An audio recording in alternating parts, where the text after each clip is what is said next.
What's going on, everybody? In this video we're going to be talking about how to efficiently farm Annihilus charms. Let's get into it. What is an Annihilus charm?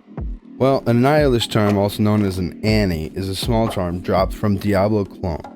And in order to get a Diablo clone to spawn on the server, 5 Stone of Jordans need to be sold to merchant in-game.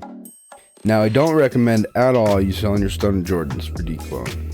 The best strategy is to let your console or PC sit on an online game, preferably with a password.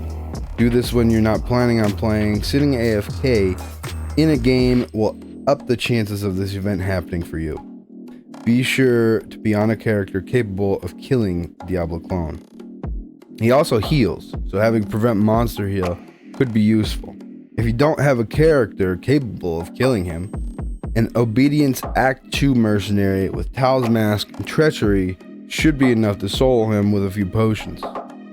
Now that we can kill him and we have a way to get our Annie, how do we efficiently farm him? Well, the first strategy will get one every few days, while this next strategy is what to do when you see him spawn in the game while you're playing the game. First of all, leave the game once you see the first terror approaching sanctuary pop up on screen. I do this because some people sell their Stone of Jordans faster than others. Before making a game, it would be wise to look at the games already made in hell and will have Diablos spawning into them. Next, make a private game with a password. Making a private game gives you the time to put down your Diablo clone without pressure from other players. After successfully killing the clone, teleport back to town and stash your small charm in the shared stash inventory. Be sure it's the shared stash inventory because you can only have one Annihilus charm in your inventory at a time. Now, once you leave the game, go to the lobby and start searching for games. I would look for the games with the longest amount of time that they've been up. The chances of players being AFK during the declone spawn is higher than fresh games. After joining these games, I changed my settings to not auto party. This is because we do not want our allies knowing where we're fighting him and getting their fingers on our small charm. Once you change your settings, enter these games, go to the spot you want to see him in. See if he's there. If not, party the player in the game and see if he's in a spot that he may be fighting him. If you find a player fighting him, you have 2 options.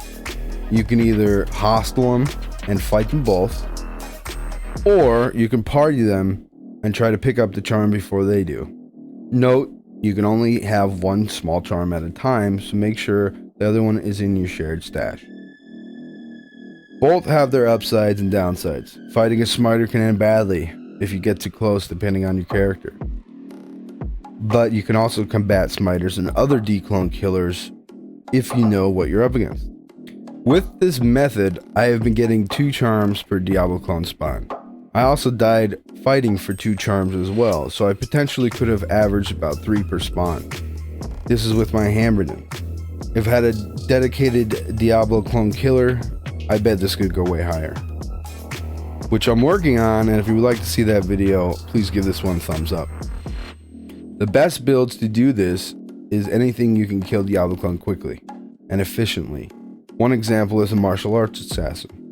It has high kill speed and also could take on other builds. And like I said, my Hammerden isn't the fastest killer, but he still averages 2 to 3 annies per spawn. So speed is depending on your build. I hope this video helped you, and if it did, you can help me by giving this video a thumbs up. And let me know your method of farming Annihilus charms down below. I'll see you in the next video. Thanks for watching.